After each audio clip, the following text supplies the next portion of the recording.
Okay, great. We're going to go ahead and get started. Just want to make sure everybody can hear me. Okay, I'm getting a thumbs up. Okay, good evening, everyone. Thank you so much for your patience. I want to welcome you to the meeting tonight. My name is Michelle Holland with the Virginia Department of Transportation's Mega Projects Office, and I'll be serving as your host for tonight's meeting. Before we get started, please, we ask that everyone mute your lines so that we don't have feedback in the background. So please go ahead and mute your lines and keep them muted throughout the presentation until you have an opportunity to ask questions. Great, thank you.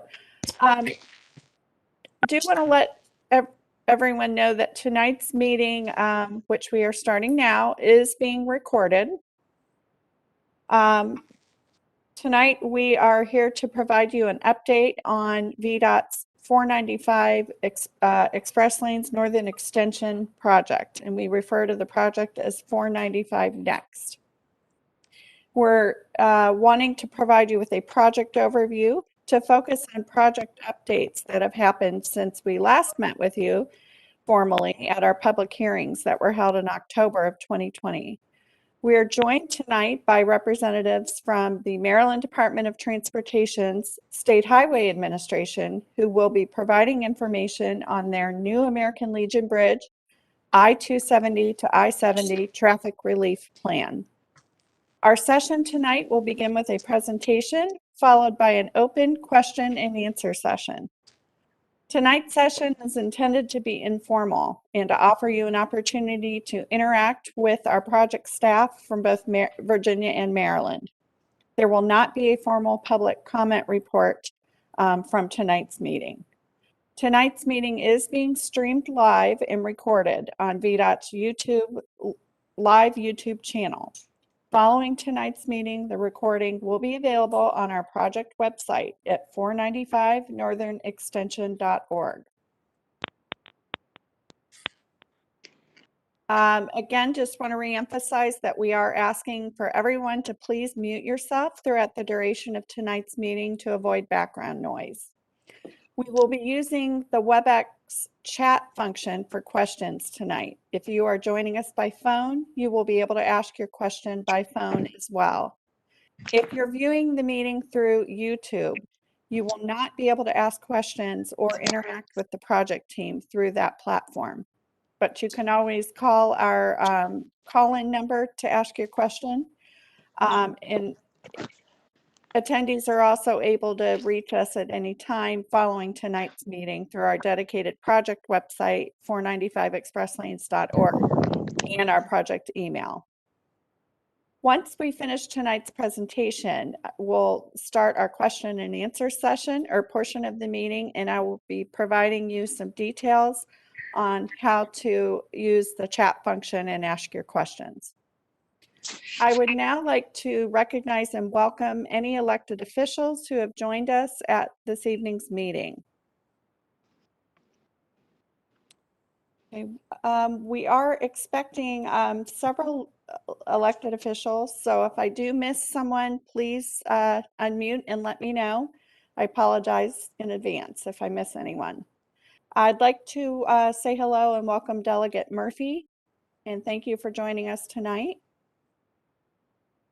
Thank you very much. Thank you, Delegate. Would you like to say a few words or anything to the group before we start this evening? No, I think it's better if we just get this conversation underway. Got it. I'd like to welcome Supervisor Faust, and thank you for joining us. Supervisor Faust, did you want to say anything to the group before we get started? Again, I also thank you for yet another public outreach process, and I in advance will thank staff from Maryland for their participation, because obviously what happens to the bridge and over on the Maryland side is going to determine, how much the value of what's happening on the Virginia side. So, you know, it's wonderful to have them here and to have an opportunity for people to ask them questions. So thank you.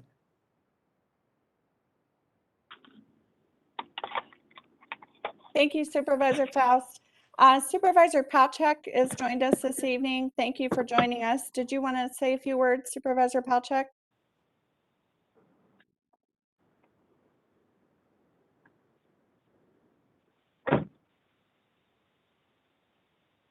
Okay. All right. We'll check back in with you later. And have I missed anyone? Okay. Before we get going, I do want to introduce just a few of our VDOT leadership who are with us this evening. I'd like to welcome VDOT's Chief Deputy Commissioner, Rob Carey, who has joined us. VDOT's Northern Virginia District Administrator, John Lynch, has joined us. Thank you. Susan Shaw, VDOT's Director of Mega Projects, is here with us this evening. And Abby Lerner, VDOT's 495 Next Project Manager, is with us. I'd like to welcome our partners from Maryland who have joined us. Jeff Folden from the Maryland Department of Transportation State Highway Administration, and Karen Brookman from the Maryland State Highway Administration project team. I'd like to now turn it over to Rob Carey, who's going to kick off today's meeting.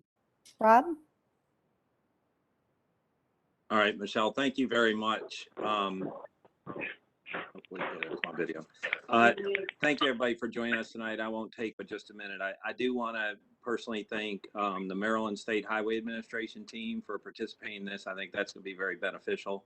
Also, I know we have some of the Fairfax County staff that we've worked extensively on this project with, as well as I want to also say thanks to Secretary Slater from Maryland and State Highway Administrator Tim Smith from the Maryland State Highway Administration, from the Secretary of Transportation in Virginia and VDOT's leadership. We have been very engaged with our team in Northern Virginia, with the Maryland team and others to bring these projects really to bear and see this bi-state agreement that's between the governor of Virginia and the governor of Maryland come to life in a replacement of the American Legion Bridge and improvements on both sides of the river to create a seamless express lane network so that travelers on both the Maryland side and the Virginia side will see the extensive benefits we have realized on the Virginia side, as well as the tremendous amount of transit that will now be able to happen within that corridor that otherwise would have been prohibited because there was just congestion. It was not possible for it to function well. So with that, my hope for tonight is obviously a great update from the VDOT staff, the Maryland staff, and to answer questions that everybody has. And lastly, I know that Delegate Murphy and Supervisor Faust and others have spent a tremendous amount of time on this project. I do want to recognize them for their continuous commitment to attending these meetings, listening to the residents of that area, and making this project as good as it can possibly be. That's all of our goal on this. So with that, I'm going to turn it over to Abby Lerner, and he's going to walk through a few slides here. Thank you very much.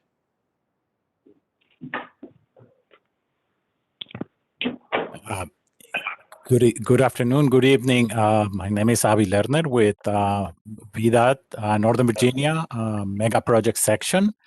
We're going to talk about the 495 Next project, which is going to give a brief background on the project and then followed by some updates on some of the work that has been done since our public hearing. And talk about some of the commitments from the project. The Maryland team is going to give a project overview and talk about the coordination. We're going to talk about the coordination between the Maryland team and the Virginia team, and we will be discussing some of the transit components and benefits of the two projects. And we'll be discussing next steps. Can we go to the next slide? So the I-495 northern extension extends the existing express lanes from the current terminus to the George Washington Memorial Parkway in the vicinity of the American Legion Bridge. It has many goals, and so the goals are to reduce congestion, provide additional travel choices, improve travel reliability, enhance safety, and move more people through the corridor. Next slide. So the project will add 2 express lanes in each direction from the Dollar Store Road to the to the George Washington Memorial Parkway. And it will also include, as shown in the graphic at the bottom, a shared use path that is going to be located on the back side of the sound wall, not on the roadway side, but on the opposite side. Next slide. I guess one of the things that I didn't mention in the previous slide, but let me mention it, similar to how the express lanes currently operate in Virginia, HOV3 and transit vehicles will be able to utilize the lanes free of charge. The project includes access to the express lanes to and from Route 267, the Dollar Store Road, and access to and from the south to the George Washington, from the express lanes to and from the George Washington Memorial Parkway. Next slide. So in terms of some of the project elements, we will be improving existing interchanges. With the construction of the project, we're going to be upgrading some of the acceleration, deceleration lanes and some of the geometric elements of those interchanges. And we will be replacing, because we're widening the roadway, we will be replacing a number of bridges throughout the roadway segments. As I mentioned before, we're going to add a bike and pedestrian trail parallel to 495 along in the section where we're constructing the project. We're going to be replacing existing noise walls and constructing new walls where they're needed. We have completed a preliminary noise study that has indicated where those walls are to be located. But as we move into final design, there will be a final noise study to make the final determination for the location of the walls, as well as the height of the walls. Wait, stop. The project will provide stormwater management facilities throughout the corridor, and we will be providing stream restoration and stabilization, and we've been working closely with Fairfax County to determine what that stream restoration looks like. Next slide. So this is a list of the environmental and agency approvals that we have received. In pink are those approvals that have that we have received since our October 2020 public hearing. From the Federal Highway Administration, we got a revised environmental assessment published in May 2021. We got an approved interchange justification report, which is the traffic study, last June of 2021. And Federal Highway issued a finding of no significant impact last June of this year. The National Park Service issued a Section 4F temporary occupancy and de minimis impact in May of this year. And Fairfax County Park Authority issued a Section 4F temporary occupancy and the minimum impact determination in May of this year. And the reason why Fairfax County Parkway is issued this document is because the project will be impacting the Scotts Run Nature Preserve, minimally impacting the Scotts Nature Preserve. So we've been working with FCPA to coordinate those impacts and to keep those impacts to a minimum. The Commonwealth Transportation Board in the April session issued the hot lanes designation for the proposed new express lanes to be constructed by this project. Next slide. So we've been working on this project since the spring of 2018. That's when we started our environmental assessment. Go back. In the winter of 2019, we developed a framework agreement and signed that framework agreement with Transurban. In the spring of 2020, we received the Section 106 no adverse effect determination. We held a public hearing in the fall of 2020. We received some of the approvals that I mentioned in the previous slide in 2021, and we anticipate getting to commercial close in this month. Actually, this month or early next month, since the month is almost over. And I'm going to go over some of the future tasks in a future slide. I just want to mention that construction is expected to start in 2022. Next slide. So one of the important elements that we've been coordinating with Fairfax County is stormwater management and stream restoration commitments. Our goal is to improve the quality and the quantity of water leaving the 495 next project area. As part of the improvements that we've looked at, we are improving plunge pools at 4 outfalls along Scotts Run. And Transurban has committed to provide $1.387 million to Fairfax County for restoring approximately 3,000 linear feet of Scotts Run. The project will also stabilize stream banks at 2 locations along this Scotts Run to improve conditions. Next slide. So after the public hearing and during the public hearing, we received a number of comments about our project. And we have been analyzing and reviewing all the comments that we have received.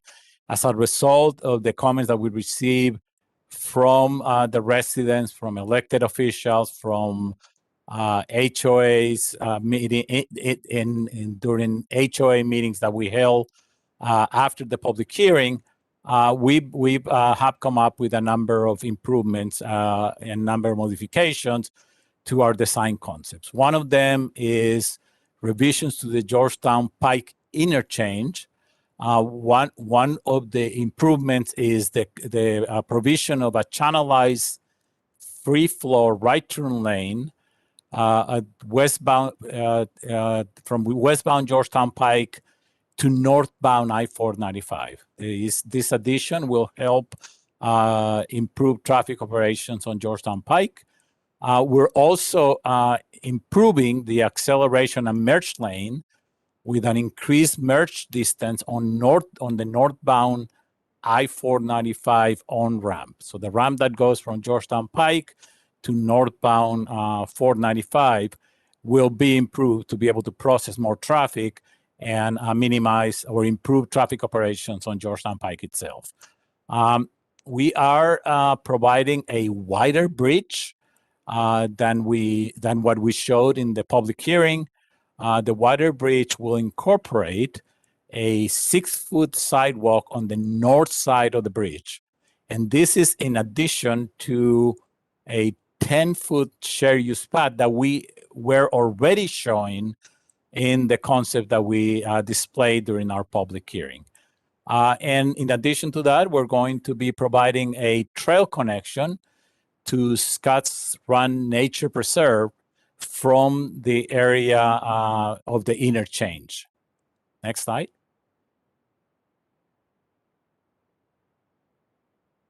So we've had a number of meetings with some of the residents that live around the Louisville Road and Timberlee and Timberlee Lane.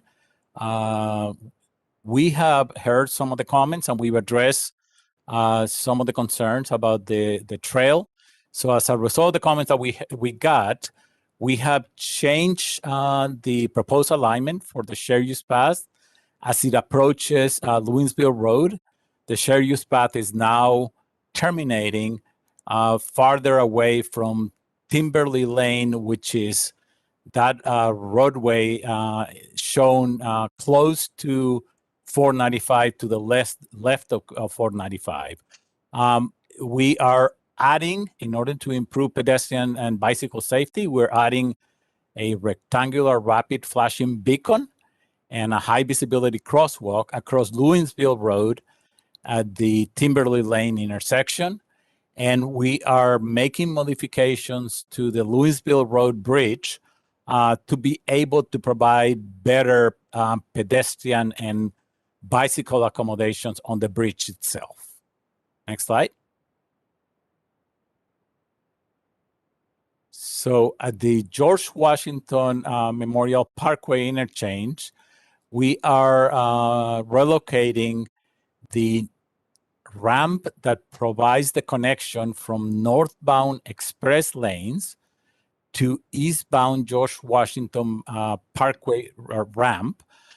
We are relocating that ramp tucked in behind the previously included in the ramp that was previously included in the ramp in the concept that provides a connection from the George Washington Memorial Parkway to the express lanes.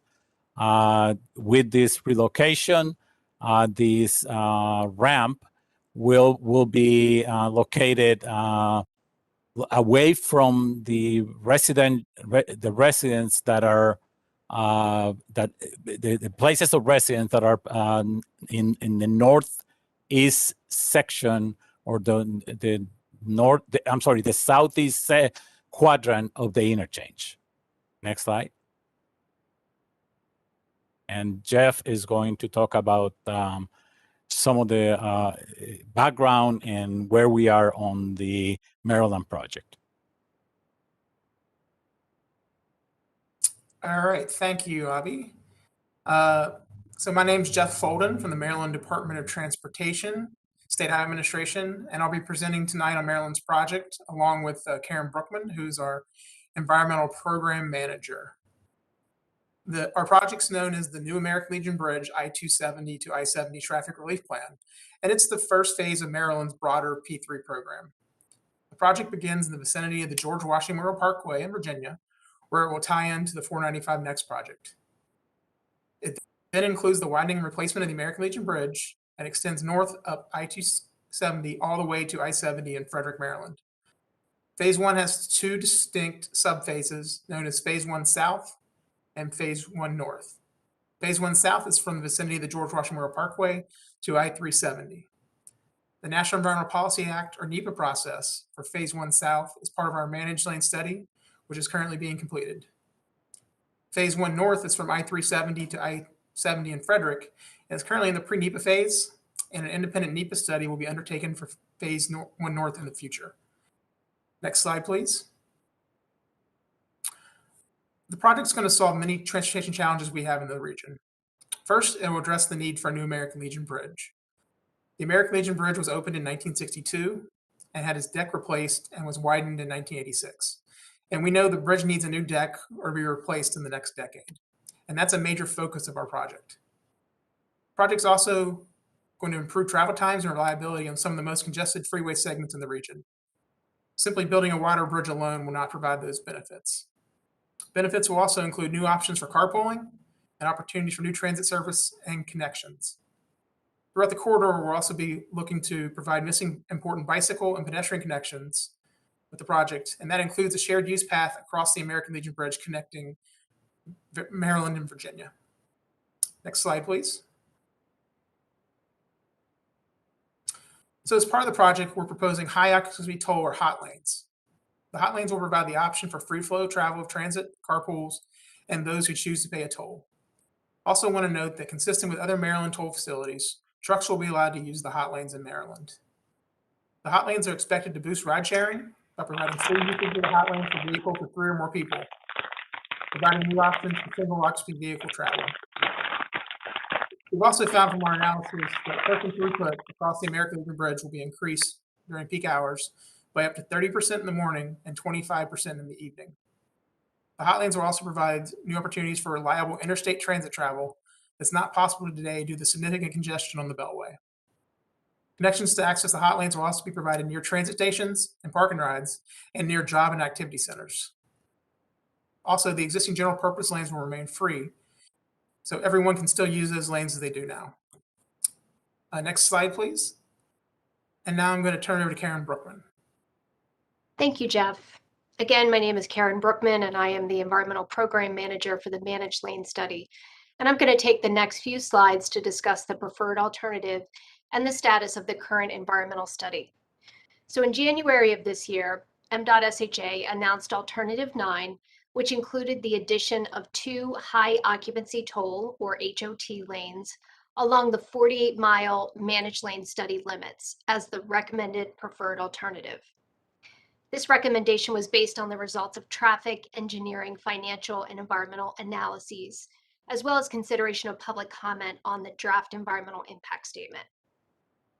After months of continued and further coordination with our partner agencies and stakeholders, MDOT-SHA is now aligning the build improvements to be consistent with the phase delivery approach.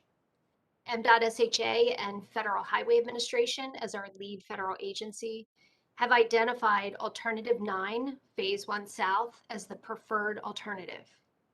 And this alternative includes the same 2 new hot managed lanes in each direction as previously described in Alternative 9, but has limited those build improvements to the area noted as Phase 1 South. No action or no improvements at this time are proposed on I-495 east of the I-270 East Spur. The map on this slide graphically depicts the limits of the proposed build improvements associated with the preferred alternative, as denoted in dark blue. Again, the proposed improvements, which include the addition of 2 new hot managed lanes in each direction and rebuilding of the American Legion Bridge, begin on I-495 at the George Washington Memorial Parkway in Virginia, again including and crossing the American Legion Bridge, to east of Maryland 187, and then on I-270 from I-495 to I-370, including the I-270 East Spur from Maryland 187 to I-270. Again, no action or no improvements will occur on I-495 east of Maryland 187 to west of Maryland 5 in Prince George's County, and the area of no action is denoted in light blue on the map.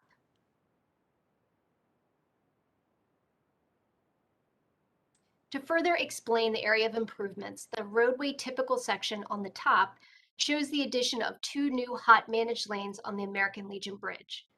The bridge, as Jeff mentioned, will be completely replaced with a wider bridge to accommodate the new lanes, as well as a shared use path, which is proposed on the east side of the structure, making a trail connection between both states. The graphic below describes the improvements on I-270 as conversion of the existing high occupancy vehicle, or HOV lane, to a hot lane, and the addition of a second hot lane between I-495 and I-370, creating a seamless 2-lane hot system within the limits of Phase 1 South. MDOT-SHA selected Alternative 9 Phase 1 South as the preferred alternative because it meets the purpose and need and reduces dependency on single occupancy vehicles by incentivizing people, not cars, by providing a toll-free option for bus transit, carpools, van pools with 3 or more users.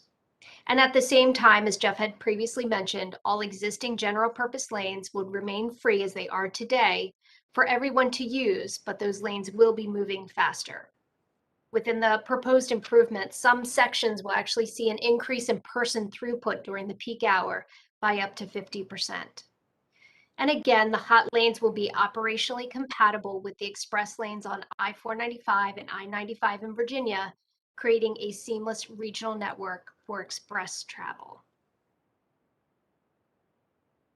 In July of 2020, MDOT-SHA and Federal Highway Administration published a draft environmental impact statement that included traffic, engineering, financial, and environmental analyses of 6 build alternatives, as well as the no build alternative. Because Alternative 9, Phase 1 South, which is the preferred alternative, was not part of that original DEIS, MDOT-SHA and Federal Highway are completing a supplemental draft environmental impact statement, or SDEIS. The SDEIS will supplement the existing DEIS and will be of limited scope to focus on new information related to the preferred alternative as the analysis in the DEIS remains valid. The SDEIS will be published this Friday, October 1st, for a 45-day public review and comment period, and we will be holding one virtual public hearing on November 1st.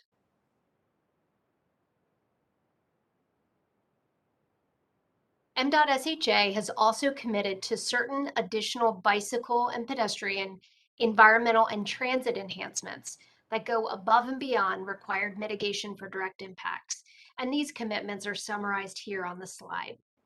As I mentioned earlier, one of the commitments includes adding a new shared use path along the east side of the American Legion Bridge, which will connect a new shared use path in Virginia to an existing shared use path along MacArthur Boulevard in Montgomery County. Next slide. And now I'm going to hand it back over to Jeff. All right, thanks, Karen. So we're delivering this project with what's known as a progressive public-private partnership, and it's also known as a pre-development approach. We're using this to help optimize our scope, schedule, costs, risks, and financing. And it's very similar to the P3 process that was used in Virginia for 495, I-95, and I-395. There are multiple steps to this progressive P3. First was the solicitation process to select our partner, known as the phase developer. And we executed our agreement with the phase developer back in August. Now our phase developer is collaborating with MDOT, all of our stakeholders, to further develop the MDOT recommended preferred alternative within the limits of Phase 1 South during the pre-development period. And during the pre-development period, we're going to really be focused on gathering information, exploring options, minimizing impacts, eliminating and reducing risks, and making decisions around the definition of the project. And this preliminary design work will support the completion of the NEPA process to authorize the final design and construction. After completion of the NEPA process associated with Phase 1 South and completion of the pre-development work, MDOT would look to move forward with seeking approval of a committed section proposal for pricing and schedule, and approval of a Section P3 agreement.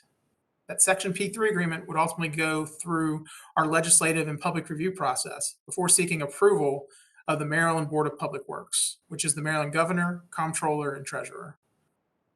If approved by the Board of Public Works, the Section P3 agreement would then provide for the final design, construction, financing, operations, and maintenance for Phase 1 South for a 50-year term. Next slide, please. As I noted, we executed our Phase P3 agreement last month with our selected developer, who is known as Accelerate Maryland Partners. And they include Transurban and Macquarie as the lead project developers. Some highlights of why they were selected include: they had a strong understanding of the project and well-thought-out approaches to manage and mitigate project risks, including providing design solutions to further reduce property impacts, reduce potential utility conflicts, and provide environmental stewardship, such as additional water quality enhancements. They committed to delivering all of Phase 1 South as a single section with no public funding. They also proposed commitments for additional improvements during construction of Phase 1 South to address Vision Zero goals by providing improved and safer bicycle and pedestrian connections. They also provided commitments over the operating term for transit improvements estimated at $300 million. Community grant program estimated at $50 million. Grants for emerging technologies such as connected and autonomous vehicles estimated at $25 million. And all of these will be further defined and developed during the pre-development work in collaboration with our stakeholders. The team also offered a $145 million development rights fee as an upfront payment for the exclusive right to develop phase 1, which would be the minimum payment we would receive at financial close of phase 1 if the Section P3 agreement is approved. They've also provided a comprehensive approach to local workforce development, including working with small minority, disadvantaged, and veteran-owned businesses, working collaboratively with local labor unions and local contractors, and engaging with the local community and community organizations and educational institutions. Next slide, please. Now I want to go over a few project details. So first, I want to go over the proposed access points for phase 1 south. Starting at the bottom of the page at the George Washington Memorial Parkway, access is proposed for both the hot lanes and retaining the general purpose lane access. And as we continue to move north, only the general purpose lane access is proposed at the Claire Barton Parkway on the other side of the American Legion Bridge. As you continue to move north, both general purpose lane and hot lane access is proposed at River Road. And we also propose both hot lane and general purpose lane access at I-270. If you go to the next slide, you can see the access points proposed on I-270. All of the existing interchanges will retain their general purpose lane access. And we're also proposing new access points to the hot lanes at certain interchanges, Westlake Terrace, Wooten Parkway, and Goody Drive. And we're also proposing both general purpose lane and hot lane access at I-370. Next slide, please. So these next 3 slides show more detail of the George Washington Memorial Parkway and the American Legion Bridge. So I do want to first note that what you see here is the design in our supplemental draft environmental impact statement. While it doesn't show the design refinements shown earlier for the 495 Next project, VDOT and MDOT have been coordinating these refinements, and our designs are compatible. Any design refinements will also be documented in our final environmental impact statement. Currently, there's access proposed from the southbound hot lanes to the George Washington Memorial Parkway. This access will also allow travelers to get from the southbound hot lanes to Virginia Route 193. Going northbound, there's access from the George Washington Memorial Parkway to the hot lanes. We'll also be extending noise barriers further north on each other Beltway as part of the work. And as noted earlier, the pedestrian and bicycle trail being constructed as part of the Next project will be extended to the American Legion Bridge. Next slide shows the American Legion Bridge. It's generally being replaced on its existing alignment. The bridge is proposed to be widened to provide 2 hot lanes in each direction, plus entrance and exit lanes for the George Washington Memorial Parkway ramps. I do want to note that when the bridge is rebuilt, all existing lanes will be maintained during peak travel hours. This will be accomplished by building the outside of the new bridge first, and then shifting traffic to that outside new bridge before traffic's taken off the existing bridge so it could be then rebuilt. The final slide shows the potential tie-in of the bicycle pedestrian trail to existing trail in Maryland at MacArthur Boulevard. So now I want to turn the presentation back over to VDOT. Thanks, Jeff. On the next slide, you can see just some background about our collaboration and work between the 2 states. Maryland Governor Hogan and Virginia Governor Northam announced back in November of 2019 historic Capital Beltway Accord. The key elements of that were to provide a new American Legion Bridge that would include new bicycle and pedestrian connections across the Potomac River for the first time. And the final agreement, which we're still working towards, will help define how Maryland and Virginia projects will interface. And our goal is to have a seamless regional dynamic tolling network with each state operating its system independently as we work to implement these 2 independent projects. We're working together to coordinate closely on design and construction, as well as on operation and maintenance once the projects are up and running. In addition to the work of our 2 projects, our sister agencies on both sides of the river have also been working together. Virginia's 495 Next project and Maryland's new American Legion Bridge traffic relief plan support a shared vision for multimodal transportation solutions. And earlier this year, we had both our Maryland Transit Authority as well as our sister agency, the Department of Rail and Public Transportation, jointly worked on a transit study that helped to identify what those solutions could be. And these projects, by virtue of providing new express lanes where transit vehicles can operate, will provide new opportunities and greater incentives for both buses and for carpools. And they'll incorporate the transit recommendations from this joint study that was done to provide service between Fairfax and Montgomery counties. Jeff, do you want to talk a little bit about Maryland's transit commitment? Sure, Susan.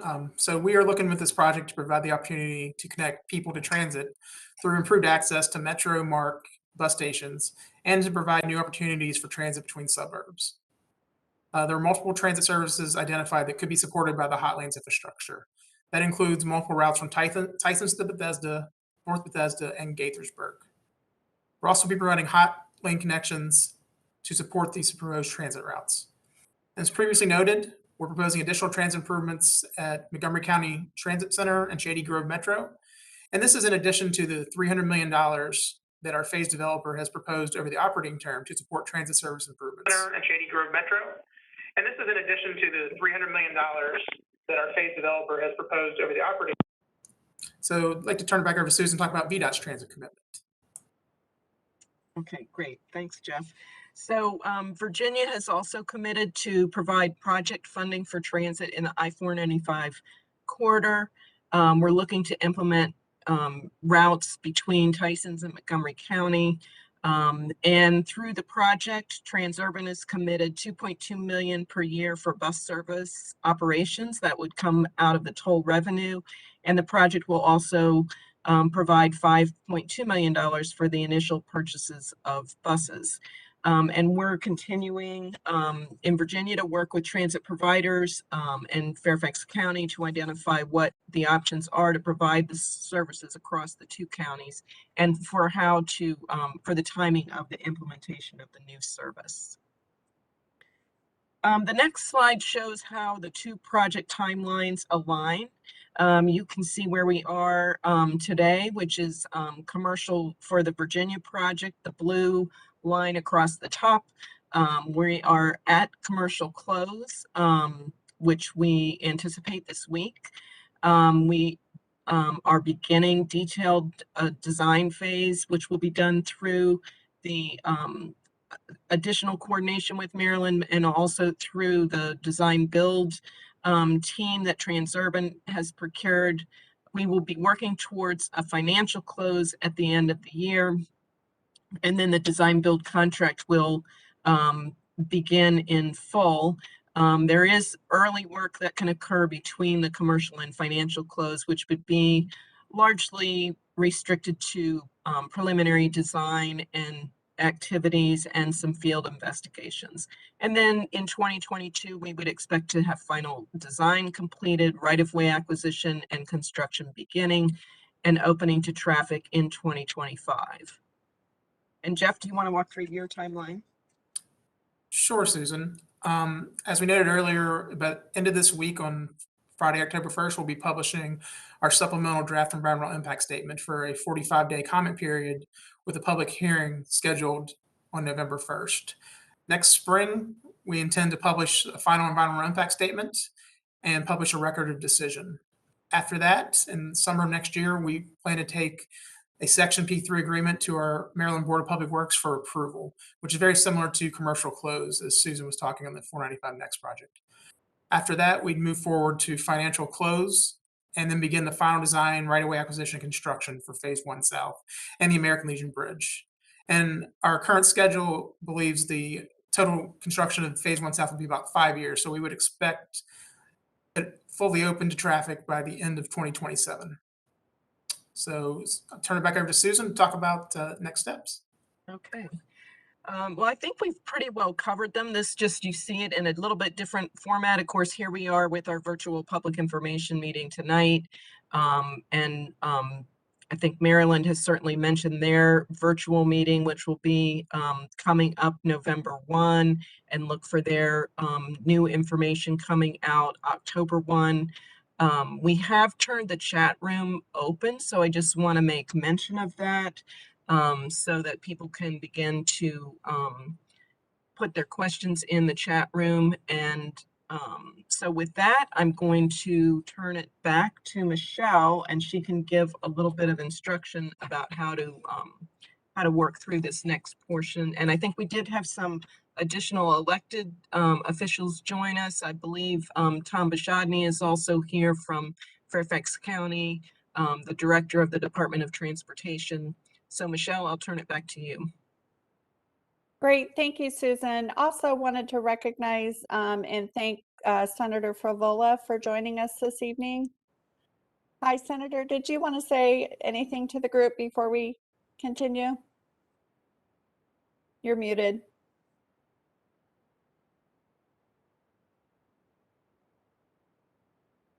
I just want to say that citizen participation is so important in making these projects fit in, if you will, and ensuring that all of our different values and goals are met. So I really do enjoy the citizen participation, and I believe VDOT and the Maryland transportation folks will take your comments to heart. So thank you for organizing this. Great, thank you so much. Okay, as Susan said, we are now starting our question and answer portion of the meeting. We're asking for all participants to use the chat function to ask your question. If you're not familiar with it, it's located in the lower right portion of your screen. Just type in your question, and we are going to read the questions out loud in the order that they're received, and answer them in the order that they're received. If you prefer to state your question yourself and not have us read it, just say that in your chat message and let us know your name so that we can call on you and unmute you. We are going to turn the chat function on and off in intervals so that we can manage the number of questions that have come in and keep up with it and keep it manageable. When the chat function is on, please keep in mind that all participants will be able to see the messages. Please only write in your questions or letting us know that you want to ask a question. The chat function should not be used for any other type of commentary during tonight's meeting. We ask that you do abide by these ground rules. If there is anything outside of what we've set as ground rules, we will ask you to leave the meeting. So we definitely want to stick with the ground rules. If you've joined the meeting by calling in on the phone and you're not on WebEx and you'd like to ask a question, you just need to press *3, and that will show us that you have raised your hand. And once we see your hand raised, we'll add you to the queue to ask your question. When it's your turn, we'll unmute you so that you can ask your question. You'll hear the message stating that your line has been unmuted. Once you're done with your question, please press *3 again so that your hand is down and that we know that your question has been addressed.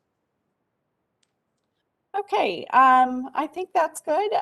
Susan is going to take the lead for us in moderating our question and answer session. Thanks, Michelle. And I would just ask everyone to bear with us. Obviously, we have not rehearsed this portion of the meeting, so we'll be kind of working on the fly here and do our best to answer your questions. If there's any that we are not able to answer tonight or feel like we can do a little more in-depth work on them, we'll certainly do that and make sure that the answers are posted on our website. So I think the first question is there access to the plan and timeline of all the changes and phases for this project? I think certainly the information that we shared tonight will be posting on our website And I think certainly the information that we shared tonight will be posting on our website. Am I getting a certainly the information that we shared tonight will be posting on our website.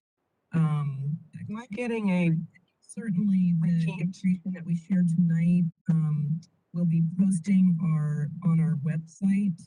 Am I getting a certainly the information that we shared tonight will be posted. Michelle, I'm hearing a repeat of in like a loop. Yes, we have an echo that's kicking in. We're checking with it on the tech side, Susan, if you just stand by for a moment. I'm hearing a repeat of in like a loop. Yes,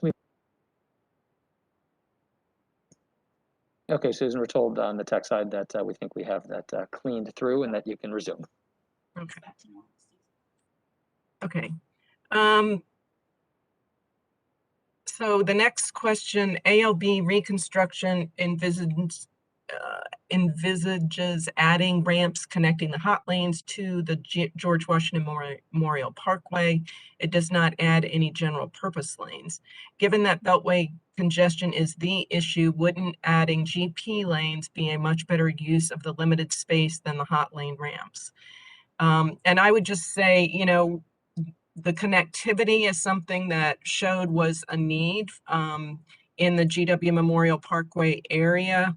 And, you know, our focus is moving more people. And so I think our focus has been making sure that the express lanes provide the connections that will allow them maximum usage and will encourage carpool. Sure that the express lanes provide the connections that will allow them.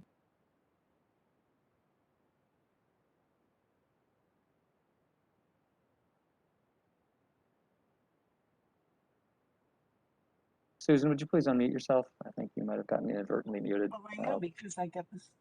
I keep getting a loop. Did it come back? Are you hearing the same thing? Okay. Susan, we can hear your audio clearly now. Yes.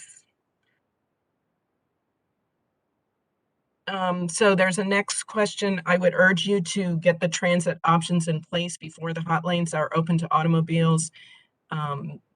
That would help to get people to get used to the buses, and hopefully they'll stay on transit and not even go back to using their automobiles. You know, I will just say that, you know, we will certainly, we're working to get the transit options actually in place before the hot lanes are available even to use. Now there'll be limited benefit to that, but when the hot lanes open, they would open for all users at the same time. And our studies show that there will be plenty of capacity on opening day for both buses, carpools, and van pools, as well as for single occupant users that choose to pay to use the roads, the express lanes. There's a question about, is there any thought to eventually adding metro along this route? It currently is not in Fairfax County's comprehensive plan. I think, I know that it didn't come out in the transit study that was done that was focused on buses. I think, Jeff, I know that I've heard Secretary Slater talk about the design of the bridge. Maybe you could mention that just in terms of future. Sure. I mean, while, you know, there's no plans, regional or local, for rail in this corridor, you know, we're looking to design the bridge in a way that doesn't preclude development of a transit system at a later date. It's just at this point, and to avoid any predetermination, you know, we're not able to specifically say what type of rail it may or may not be. It's really, that'll get really worked through the planning process if this ever does come into a planning phase. But our focus is making sure that whatever bridge we put does not preclude any future options. Right, and that, as I understand it, it's not that you would have extra space there, but you would design the substructure so that it could handle a heavier rail system. Is it? Yeah. Yeah. Okay. I think this one goes to Jeff Folden or Karen, do you want to take this about, the question is, will you proactively email us on the call? Will we proactively email the supplemental draft environmental impact statement or a link to it? So I can answer. I mean, if you're on our email list, we'll be having a email blast Friday planned for that. If you're not, I would encourage you to go sign up for our email. Our website is 495-270-p3.com. So you could go there to sign up for our email alerts. And you can also go to that website to view the supplemental DEIS on Friday. Okay, great. Abby, I'll read this next one, but if you could answer this. Sorry if I missed this. Will the new hot lanes access reach Lewinsville and Snow Meadow Lane in the McLean, Virginia area? We do not anticipate impacts to Lewinsville and Snow Meadow. We will be incorporating some pedestrian improvements that are going to come close to Lewinsville and Snow Meadow, but we do not anticipate impacting that intersection. Thanks, Abby. The shown slides do not have the information of any changes to Live Oak Drive in McLean. Is there any slide for it? We didn't have a specific slide for any changes to Live Oak Drive. The limit of disturbance and the work on Live Oak Drive was consistent with what we showed in the public hearing document, so we didn't specifically show that. Let's see. Who is the design build contractor and engineering firm? What is the anticipated date for starting the right-of-way acquisition project? And what is the date for right-of-way plan submission for approval? I think that will be in the design builder's schedule. So I think we'll be able to provide this information later this week or early next week. But I think generally the plan would be approved plans would not be anticipated until later this year, and right-of-way acquisition, I say beginning, but the early stages of that may not be, talking directly with direct impact properties. There's some pre-work that needs to be done ahead of that, but I would expect in 2022, but we can get more detailed information on that.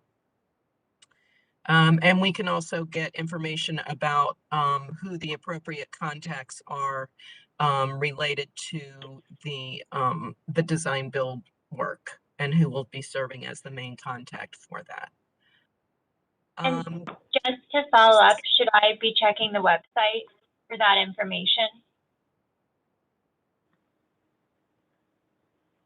Yes, I think that will be the easiest thing, will be for us to do a summarized question and answers that any that we aren't able to answer tonight, to have that information.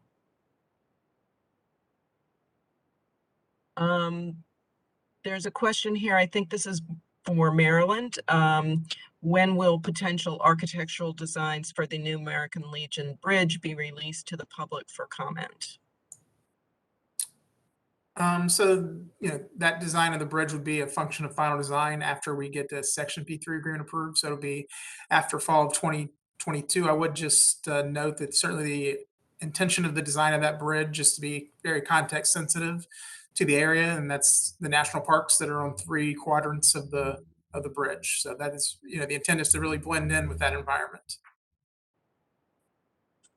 Okay. And then we have a question here. Thanks, Jeff. Georgetown Pike users will lose access to the hot lanes and bear the brunt of construction delays. Please consider adding slip lanes to provide access to the hot lanes near their current location, as these are used extensively for express lane access to Transurban's I-395-95 express lanes. And I know we have heard that comment. I will note that the Georgetown Pike Bridge itself was modified so that future access to and from the north is not precluded. That wasn't specifically studied in our document, our NEPA document, but there would need to be some follow-on studies prior to implementing that, but the bridge is being built in a fashion that will not preclude that.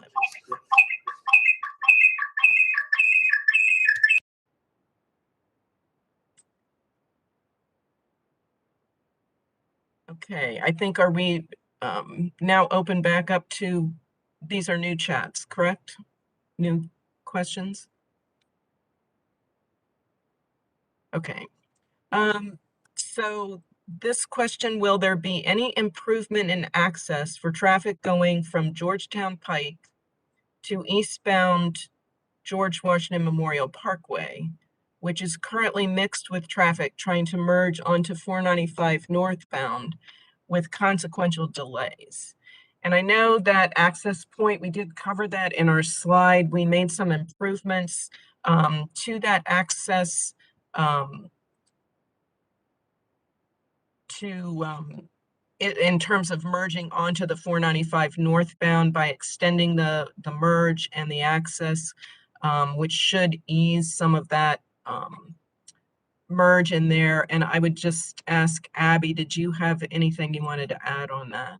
I think that the other point to make is that because we're providing additional capacity on the Beltway through the 2 express lanes in each direction, then some of the general purpose, some of the traffic utilizing general purpose lanes will be reduced. Some of that traffic is being shifted to the express lanes. So the combination of those additional improvements that Susan mentioned and the reduction in general purpose traffic will help in the traffic operations for the merge from Georgetown Pike to 495. Susan, would you please address the previous question on the Georgetown Pike intersection? I know it was sent privately, but I would like to hear a response. Susan was not able to see that question because it was submitted just to the host side. You'll need to submit it into the everyone chat so that everyone can see it. It will then be addressed in order as it comes in through the queue. Thank you. Okay, there's a question about when will we get access to the locations of the new sound walls, the new bike and pedestrian trails, and exactly what parts of Scotts Run will be affected or changed? Where will we be able to access this information online? The public hearing plans did show the work that was incorporated in Scotts Run, where the project was impacting it. The project that is going to, when we talked about the $1.387 million that would be combined with Fairfax funding for a stream restoration along Scotts Run, that is not shown on our plans because it's a separate project that Fairfax County would implement. In terms of the sound walls and the bike trails, I believe all the bike trails were shown with the exception of these modifications that we have been making. And I would just say we will, as soon as we get through our commercial close, we'll be working with a design builder to have them incorporate the plans, and as they're available, we'll be posting those online for people to see, similar to what we had with our public hearing plans. And I would expect those to be updated as we continue to work through the process. When will VDOT perform their final noise study to help determine the new heights of the noise barriers? That would be anticipated to be done with the design build work, and they are planning to do that work late this year. It does require some additional coordination with the Maryland team at the interface, but they will be undertaking the final noise study, which will be submitted to VDOT and to FHWA for their final approval. Somebody thanks us for the information meeting, so you're welcome. It was a lot of information to bear with, so I appreciate everybody sticking with us. So what will Maryland Department of Transportation do when building the new American Legion Bridge? Will traffic be routed over to the other side of I-495 and back over, otherwise known as a crossover, or will MDOT have everybody use I-495 from I-95 in Virginia to 995 in Maryland?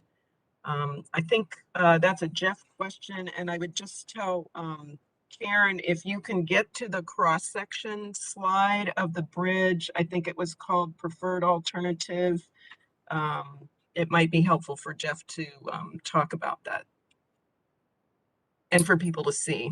Sure. So when we rebuild the bridge, and where the red pointer is now is, let's just say that's where the existing bridge is. Traffic will be maintained on that existing bridge while the outsides of the new bridge are built. So the gray line, the gray here mainly. And once the gray is built on the outside, then that traffic can be taken off the existing bridge and put on the outside of the new bridge. And that would allow the existing bridge then to be taken down and rebuilt. And then once that's done, then all the new lanes would be open to traffic. So what we would be doing is maintaining the traffic on the bridge throughout the duration of construction, especially during peak periods. So you wouldn't have any crossovers or any rerouting. I believe you're referring to the Woodward Wilson Bridge. So there wouldn't be any rerouting of that nature. Thanks, Jeff. I see a question that it looks like there's a question for Supervisor Faust and Delegate Murphy, but I'm not sure what is, or if that's the same as the one below. I'm going to go ahead to the one below, and we might have to circle back to that. Hey, Susan, it appears that the content of that question for them is farther down in the chat. I think you'll see it when we work our way to that one. Okay. Okay.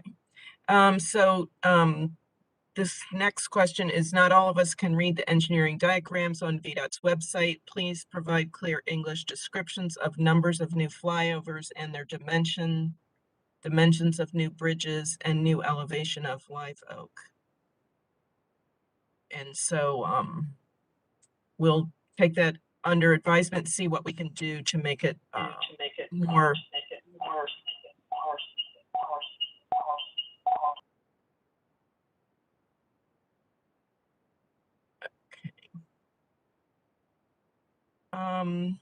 How many houses bordering the right-of-way in Virginia will be taken by eminent domain? There are no houses being taken by eminent domain.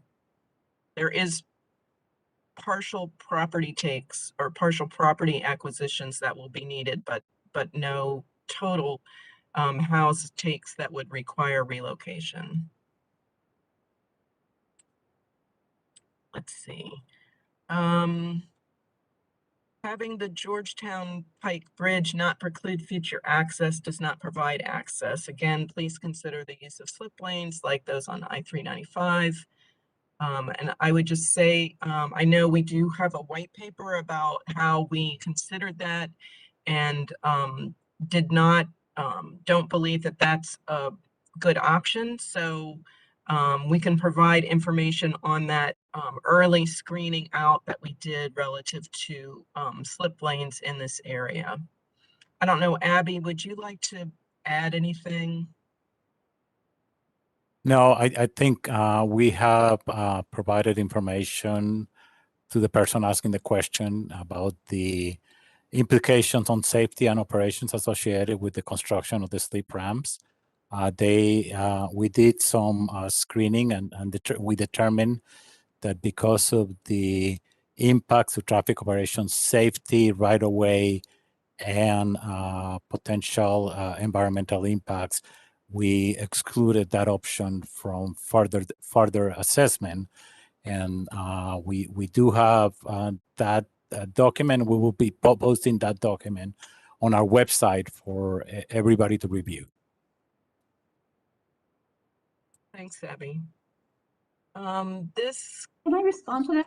I'm not sure I'm understanding. It says, and Abby, I might ask you to help on this question. In regard to your answer to access the George Washington Memorial Parkway, that was only westbound access to I-495. What about if you are going eastbound on Georgetown Pike and taking a left onto the on-ramp? Sure, I can go over that one. So since we are providing an improvement to the ramp, we're providing additional capacity to that ramp, then even if you're turning a left, the likelihood that you're going to be encountering a great deal of congestion, or the level of congestion that you see today on the ramp itself is going to be reduced or minimized, because we are providing more capacity on the ramp and we are providing more capacity on the Beltway. All right, thanks, Abby. I'm going to also ask you, Abby, to discuss this one too. It says, will the northbound on-ramp from the general purpose to I-495, or from Georgetown Pike to I-495, be widened to allow more traffic volume to merge into 495? The previous proposed design will continue the bottleneck at that intersection. Yes, the answer is yes. We are anticipating widening that on-ramp to provide more capacity. Okay, there's a question: when the final noise study is conducted, will a temporary reduction in COVID traffic be factored in? Also, time of day when the study is conducted. Based upon the last noise study, where can we go to view the current proposed sound wall improvements? So the noise study looks at the design year, which is 2045. And we did look, our traffic team looked at the COVID impacts and found that by the year 2045, there were no impacts due to COVID. So that, you know, they did not take that into account because it's more of a short-term impact, we believe.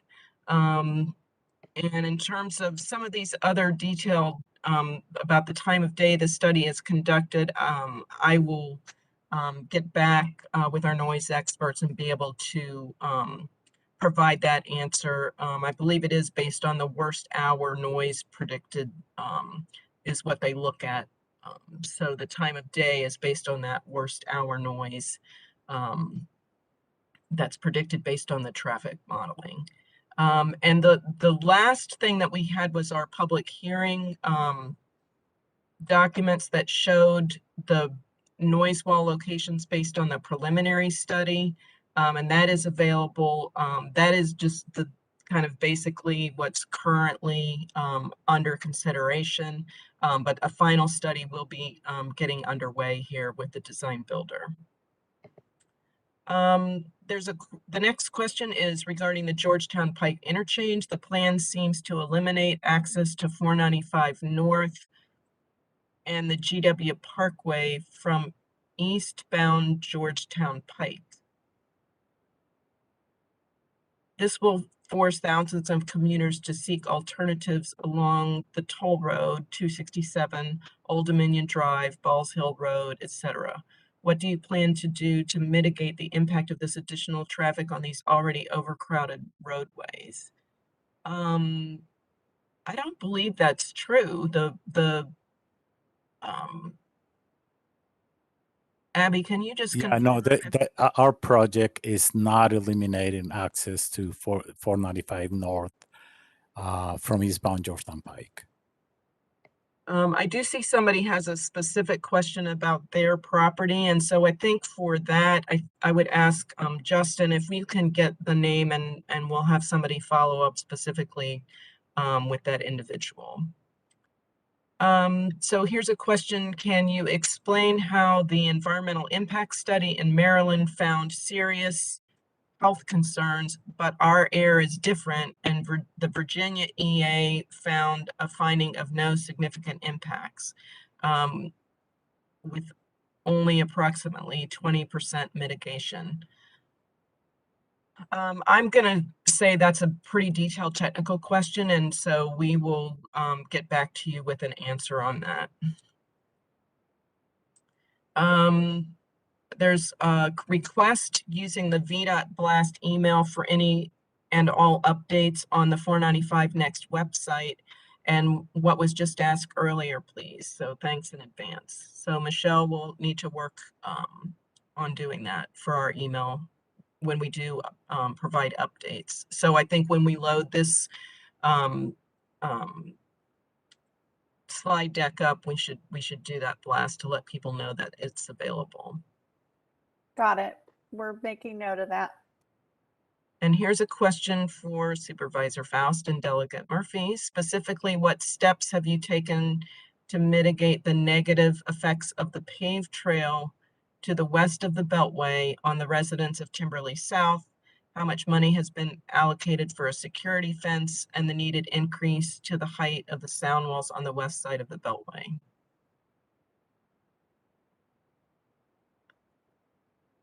I'll just go ahead and, I mean, What we understand is there's been a redesign at this time, and we're going to study that and see, you know, how we can help. This is Senator Favola. I will just say that we have been working with Eric and other leaders from the Timberlee South, and I know that VDOT and some of the Timberlee South residents have been talking about the design for the path, and you know, how to design it in a way that provides enough privacy for the homes, but is very safe and secure. Yeah, and secure. And we're working on, I think Delegate Murphy mentioned, we are working on a sound wall that will be, you know, uniformly effective and look good throughout the extent of the areas that need the sound wall. right. I will note that in some of the Timberlee South area, the existing sound wall, based on our preliminary study, was shown to not need to be increased in height, and we are currently not planning to do that. Now, there will be a final noise study. I don't expect that to change, but we will, you know, look at it again with our final noise study. And I would just concur that we've, you know, been in those meetings together with the elected officials as well as Timberlee South residents, and we are working with the project team to see how we can provide the requested, you know, mitigation of introducing this trail in what is now a utility easement, but fairly, you know, private, that backs up to this homeowners association property. So we do understand the concern there, and we are working to incorporate something that will be acceptable to the community. And we're also going to try to at least make the sound wall look attractive. I believe, isn't that true, Susan? For the new sound walls, I think for the Timberlee Forest area, that one of the, you know, big things is in much of their area, there's the ability to do some landscaping, and we are working to coordinating a meeting with Dominion Virginia Power to see what types of plantings, to also talk about the privacy fence, where that can go. It is, you know, in an easement area, but yes, we're working through those options, what options there are. And one other question. We did get a question in the chat asking if myself and Delegate Murphy and Supervisor Faust would be willing to actually go to Live Oak to meet with the Live Oak residents. And I said I would be willing to. So I guess, Kathleen, would you be willing to meet with the Live Oak residents? Yes, of course. Okay, so we'll just have to get that arranged. You can contact our offices. I'm at District 31 at senate.virginia.gov. And I'm District 34. And Jane Edmondson, I believe, Supervisor Faust, Chief of Staff, was participating on this call. I don't know if she's still here. Well, I'm here and I'm always ready, John, I willing, and didn't able. see you. Always ready, willing, and able to meet. So. In person. Well,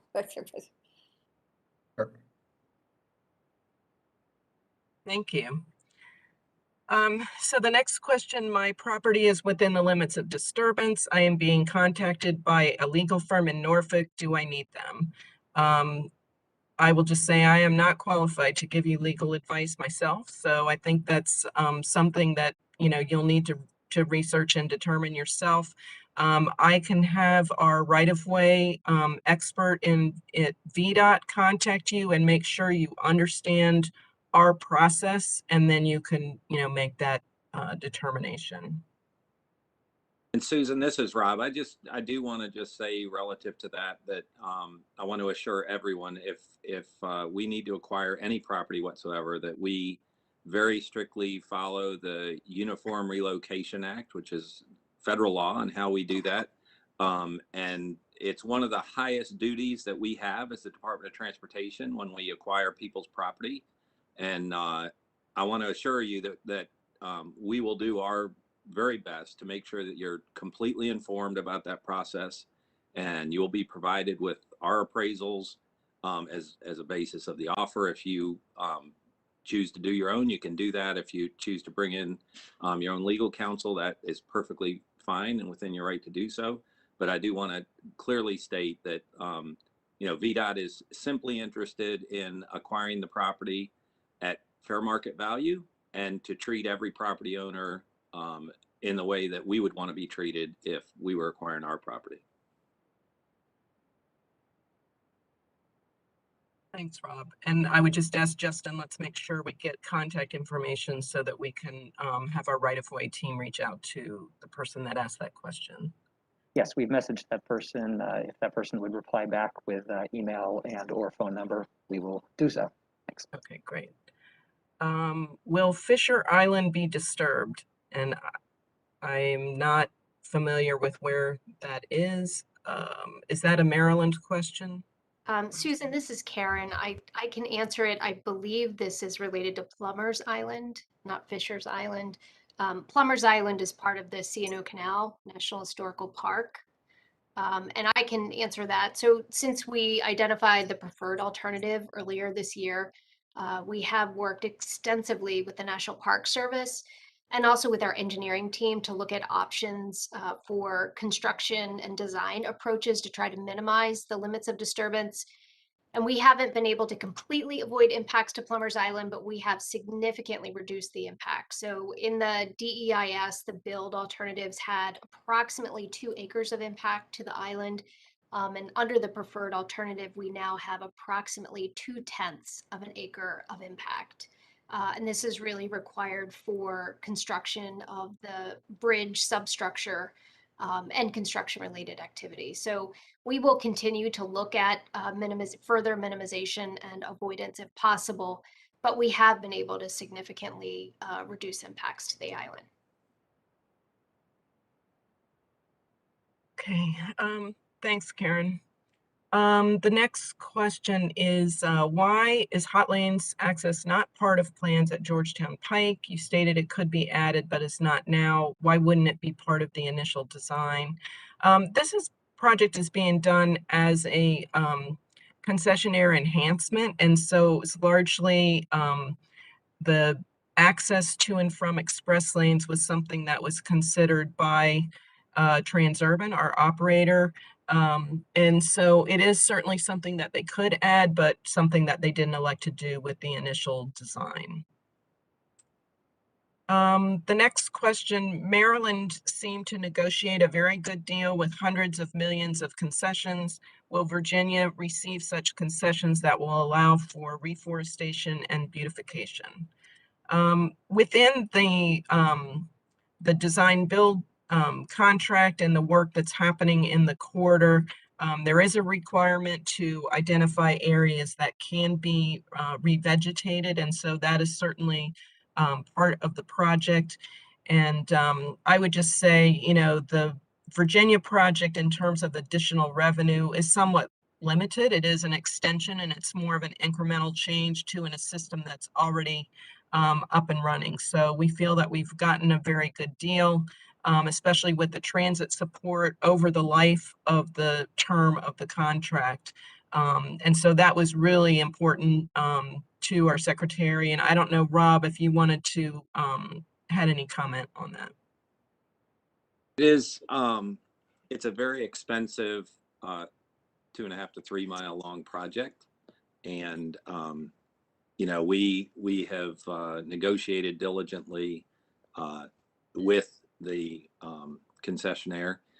We have certainly on some of our other projects, like 66 as an example, where we're doing more extensive work, have gotten hundreds and hundreds of millions of dollars for that concessionaire, the ability to build the project, and they build it all at their expense. So I think we have a very strong track record of getting good concession or payments out of the contractors. In this case, you know, obviously we're doing the transit, which is going to really be transformative in this corridor. Once you have express lanes that function for rapid transit use, which does not exist today, that will certainly change things. But because it's a very expensive project, I feel very good that we have gotten a good deal. And if you look at our experience across the entire express lane network, the types of concessions that we have been able to get out of those, and some of the things that we've been able to do and continue to be able to do,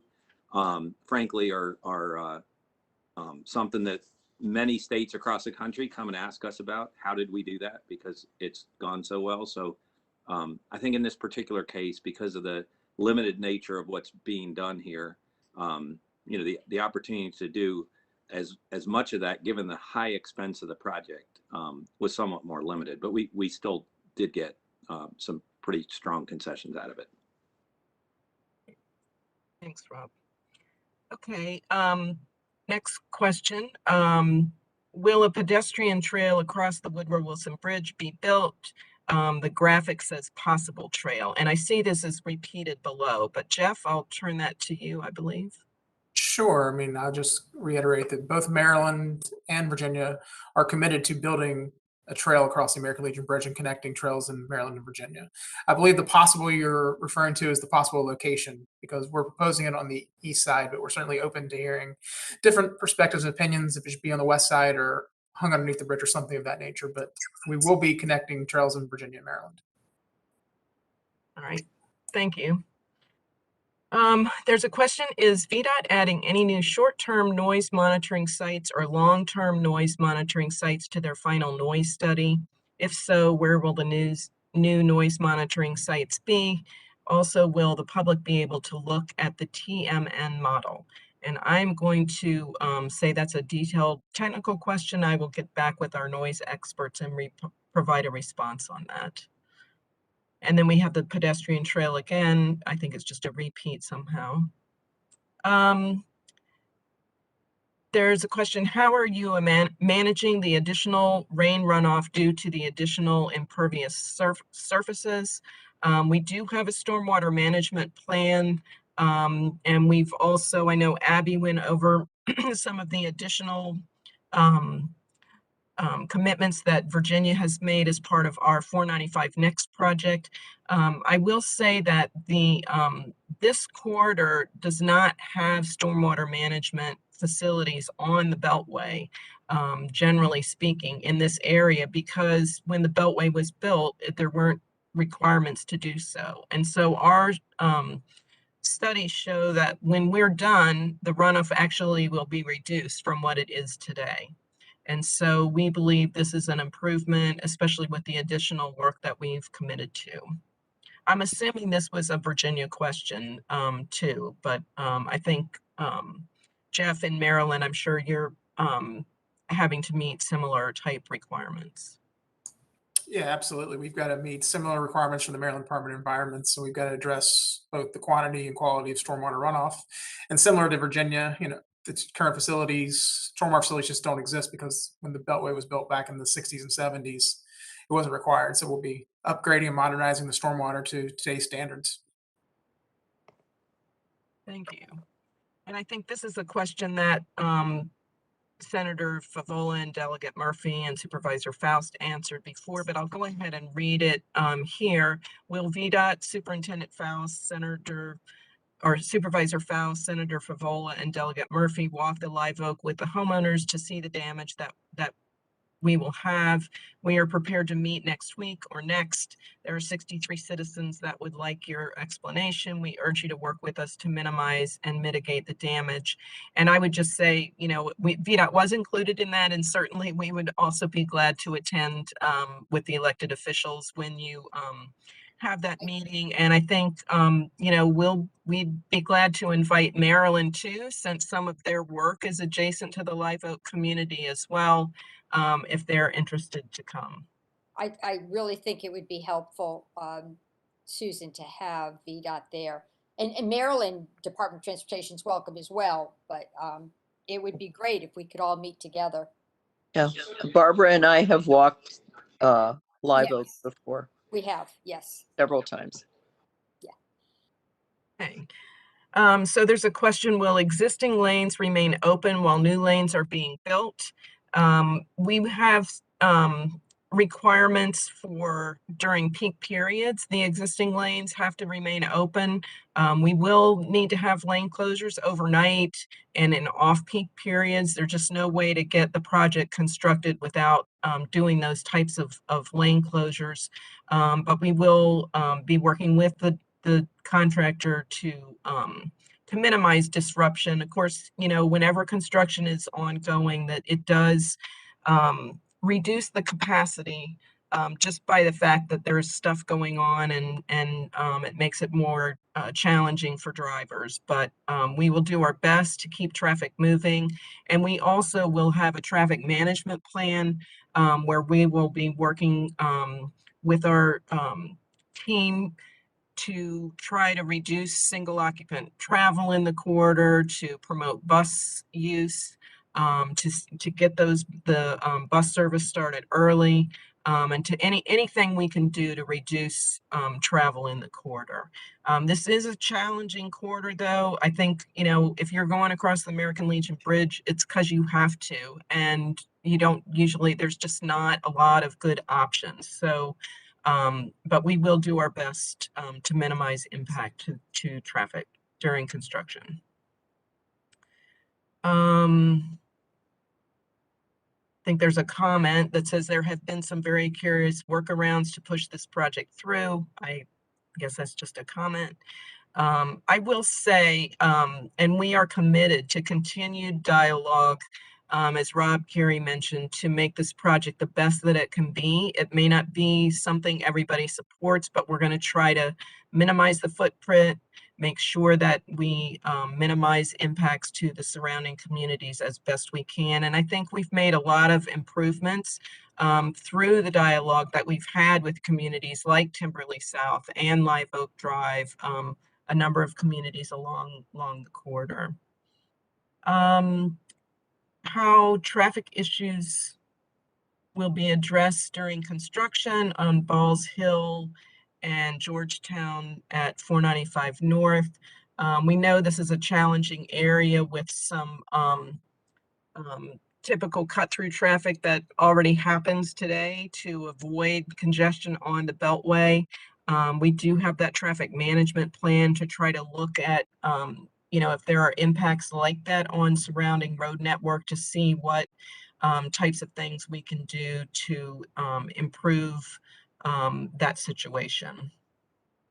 I think this is our note where you can sign up for emails. And Justin, is that, I'm not seeing anything else, is that right? Susan, that's from us. As a reminder, somebody had asked about receiving email blasts with this information. So we want to make sure that we have your email if you do want to receive those updates. So if you're not already receiving them, please go to our website at 495northernextension.org. Click on the Get Updates and go ahead and register to receive our email blasts.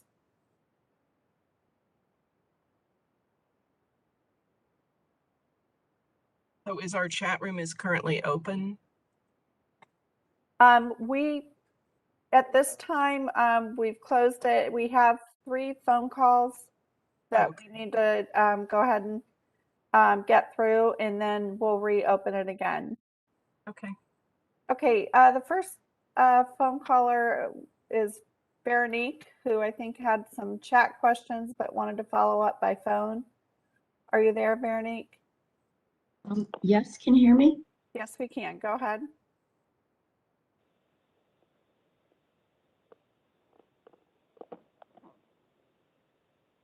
We can't hear you. Please unmute yourself.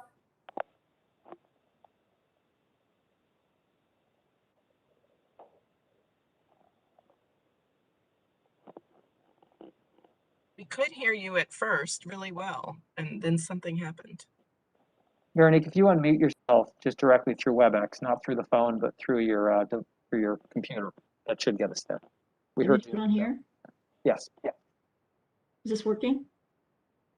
Yes, that's good. Just go ahead and speak up. Thanks. Good. So first of all, thank you very much for this meeting and for the consultations that you helped organize in December, and a lot of back and forth with Abby and Susan. So I really appreciate all that input.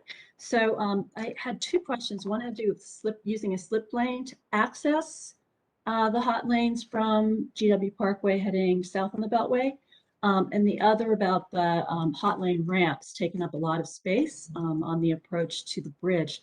So Susan, yes, you referred to this white paper, and I believe that's that 5-page memo that Abby sent me yesterday, which I looked at and responded to him because it did talk about how slip lanes aren't good for if you're exiting from the hot lanes. Makes sense because, you know, anybody who's driven on the hot lanes north knows that that backs up and you can't have that. But if you're exiting from the general purpose lanes onto an express lane, that's very typical. In fact, you have that all over 395. So that's exactly what the paper points out. It says you can't use them if you're getting off the hot lane onto general purpose, but you can use it if you're going from general purpose to the hot lane. And that's what I'm talking about. I mean, that solves at least half of the problem of getting access from GW Parkway onto the hot lane. So I really appreciate you considering that. Now, the paper also says that there's not enough room to go all the way from the Georgetown Pike on-ramp onto general purpose and then onto the hot lanes. Well, that's currently what we do now to access the hot lanes. And I think the paper refers to a much shorter, you know, putting the ramp someplace closer. So it's only 2,400 yards or something. But I don't see a problem for you know, in terms of safety, getting from you know the current access point doesn't seem to be a problem. So I would urge you to try to reconsider that. Plus, that also would provide access to anybody else who wants to get onto the hot lanes. And Transurban, you know, that means more tolls for them and easier access and less traffic on general purpose. So I would urge you to take a look at that. So slip lanes to get onto the hot lanes. And then related to that, the point about the hot lanes, I can't remember who spoke. Was it Michelle or was it Susan that said connectivity is a need between GW Parkway and the bridge, and that you want to focus on getting the most people through as possible? I totally agree, but there already is connectivity between GW Parkway and the Beltway. And if there's a slip lane in Maryland to let the trucks on, they can use that, right? That's an alternative. And then if you really want to get more people through, we just need more general purpose lanes. I mean, this doesn't add any more general purpose lanes. It's already pretty jammed. Adding hot lanes will help, but traffic just keeps growing. So it just seems like it would be tragic to rebuild American Legion Bridge without adding any more general purpose lanes. It's only going to keep growing. And I would encourage you to, at least actually I would ask you to show some of the traffic studies that support the assumption that GW Parkway is going to provide more throughput, especially for the money, than adding probably about 4 more general purpose lanes in place of those heavy duty ramps that they would put in. So thank you very much. Thank you.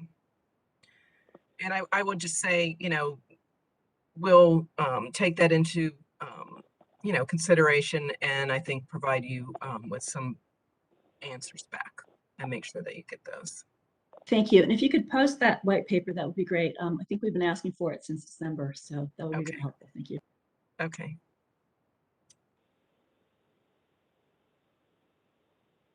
Okay, thank you, Susan, Veronique. I did Sorry. want to I did want to jump in and just say one thing relative to the general purpose lanes, and that is that our experience, like on the I-95 corridor, we carry twice as many people in the express lanes as we do in the general purpose. So I think, you know, it is important to recognize the value of the express lanes in moving more people, not more vehicles, more people.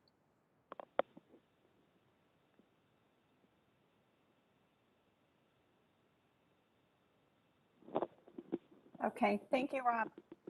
All right, next we're going to take the caller whose phone number ends in 46. If you would go ahead and unmute your phone line.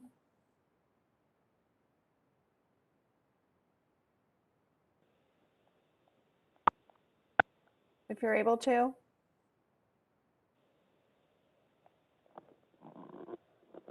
Caller with the number ending in 46, are you able to unmute yourself?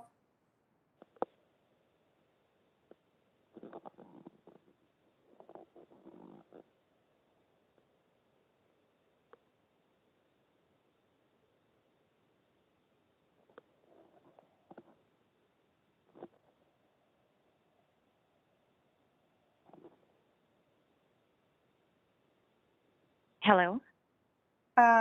Okay, we can hear you. Yes, hi. This is Deborah Butler, and I live in McLean. Just wanted to follow up. I had a different question, but since Rob brought that, he's talking about moving more people, not cars. The whole purpose of this is to move more cars, to get cars off, to move more cars. This is a bait and switch, and it is not going to work. We had meetings with Secretary Valentine herself, who said and referenced a very famous book, "If you build it, they will come." We are going to create a traffic nightmare and set our area on fire. We are causing major damage, and this is not the right solution. We need you to come and work with the community and get with the right solution. And I understand this is a too big to fail. Secretary Valentine said it in the CBT meeting. Oh, you know, through COVID, we didn't default on any of our contracts. There have been too little studies, importance paid to the community and to the environment and to the solution. And we really need you to focus on this now. So I had a question. The question was, and so I'm sorry, Rob's comment, not more people, more cars. We need to take cars off the road. If we are going to predicate this whole thing on transit, on vans, where are the park and rides? Where are people going to park their car to get into these vans?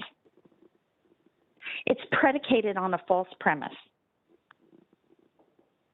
Where are we going to get on and off? It's predicated on a false premise, even on the Maryland side.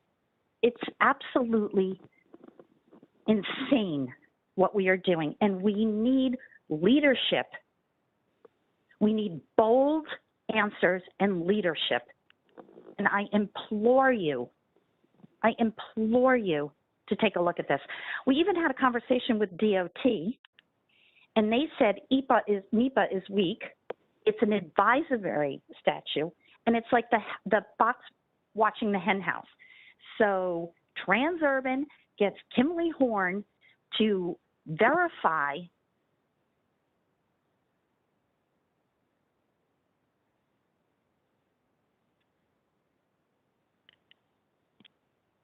Deborah, I'm sorry, we can't hear you.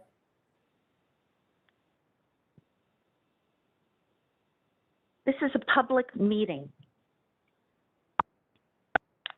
Deborah, you're going in and out. We were unable to hear. This is a public meeting. We can't have it in person. This is a public meeting. You will not shut down our voices. You will not shut down our voices. This is a public meeting. When we had it at Cooper, everybody was up in arms. And COVID, you have hidden behind COVID. This is a public meeting and you should not shut down our voices. Our world is on fire. Our children are going to breathe in silica. We need to do better.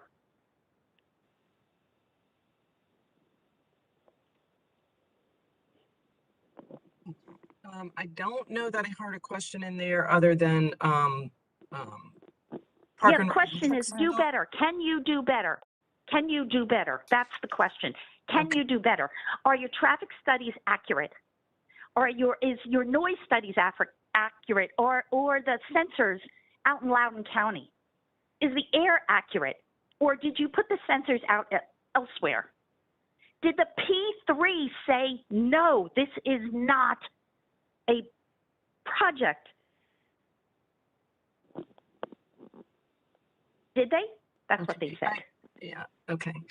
So I would just say, you know, our studies, the NEPA study was done by VDOT, not by Transurban. And it was by done the people under you hired. Yes. that VDOT hired. Yes, yes. So I just wanted to make that clear. I'm very well aware. Yes. It is a study that, you know, was done to our federal highway standards, reviewed by Federal Highway, as well as our reviewed by our own team. So it does go through a number of reviews for prior to review and approval. And so, you know, we have done that. We do believe our studies are accurate as they can be, given the information that we have, and meet the standards that we were required to meet. I do think, you know, and Abby, I think we can take back the question about, you know, what are the travel patterns we anticipate in the corridor and how carpooling can be enhanced and look at what we see the travel patterns will be and how we can encourage carpooling and van pooling with the facilities that we currently have. So we'll get back on that. I think that's a good comment, a question that we can respond to. Okay, Michelle, did we have somebody else? Yes, we do. Okay, thank you, Deborah. Thank you, Susan. Thank you, Susan. Thank you, Michelle. Sure. Now I'm going to call on the caller whose phone number ends in 73. Hi, Michelle. This is April Georgeless. Okay, Can hi, you hear April. me? We Hi. can. Go ahead. I'm April Georgeless and speaking for many area residents on GW Interchange and the 495 next impacts. VDOT and Virginia officials focused on the Dulles Interchange, and Virginia officials erupted in horror over the complex Dulles Interchange plans and reported delayed phase stages that will probably never happen. Fact, Dulles access area at 495 has been long under-designed and causing congestion problems for all of us. Simple redesign would help, but not with what you want to propose massively here. GW Parkway Interchange was not publicly addressed with residents.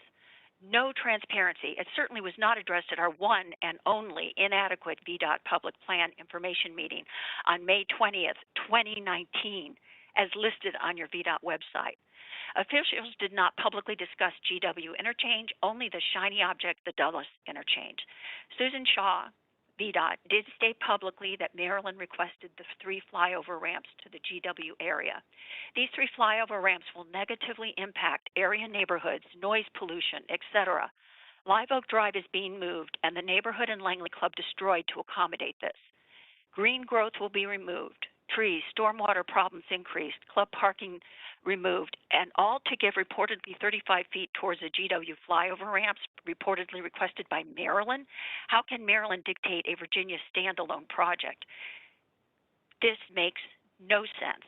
Live Oak Drive will be directly impacted by these 3 or 4 flyover ramps. We don't know the actual count, but there is still no VIA, visual impact assessment, for our homes and Langley Club. No noise studies. Our questions remain unanswered. Public outreach is lacking.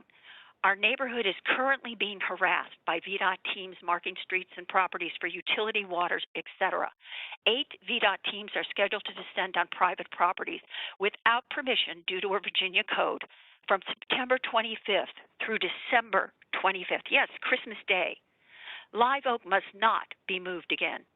VDOT promised publicly that no new construction and no new lanes would be added to 495 area of Live Oak and 193 after 5 new lanes were added to this area over 20 years ago.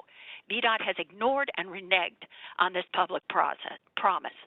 VDOT and Transurban 495 next will cause great harm and create a community crisis, inflict harm for community families, children's well-being, the 5 schools within half a mile of 495, Langley Club adjacent to 495 and property values, increased area congestion on 495 neighborhoods, CBC corridors 193, 123, Old Dominion, Tysons, and beyond will result. National security issues will arise with increased congestion. Dangerous environmental impacts with increased pollution and vast tree removal without mitigation will happen. There is no tree replacement plan, including in temporary construction easement areas, also yet unknown for those impacts. Stormwater problems with inadequate mitigation at 20% level is still existing. Real unknown impacts, since limits of construction are unknown with only a 20% plan, changes will follow. Unknown water quality impacts and impacts to our natural resources. 495 next contributes negatively to climate change on many levels and opposes Fairfax County policy and programs on climate change. Our county programs such as Resilient Fairfax, Carbon Neutral 2050, Strategic Plan, only green smoke screens. TPP also featured climate change as a priority. What happened with that? How can 495 next and hot lanes comply with these county climate change goals? How can officials allow 495 next to proceed so illogically and prematurely with so much unknown? Maryland EIS, their environmental impact studies, which are certainly more vast than our little simple EA studies, may not be approved. Maryland lawsuits could delay Maryland build for many years or stop Maryland hot lanes, and we are left with the impacts and crisis. What if Maryland never builds? Officials need to stop this rush to a community crisis, especially without proper community outreach and community input. Officials' community input means more than only wanting community votes and taxes. Thank you.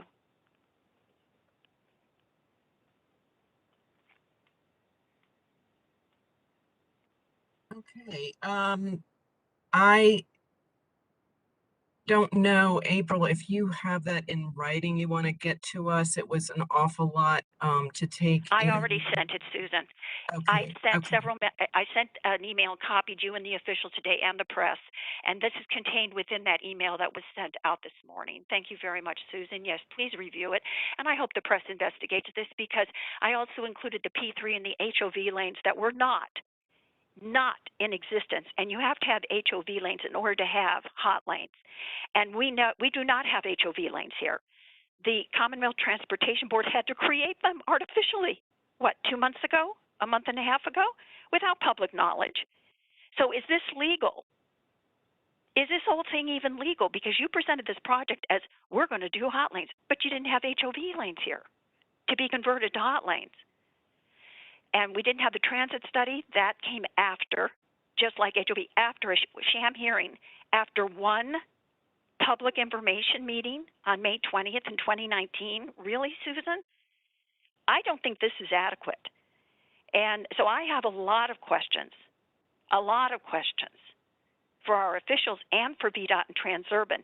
And also, there needs to be an independent review of Transurban's frail financial situation, as well as this 495 process, which is highly questionable, including the inadequate studies, which we've all addressed, but we've gotten no answers. We've gotten no answers. So thank you, Susan. Okay, well, I will just say, you know, we've had some formal public information meetings, of course, our public hearing. But in addition to that, we've had a number of community meetings.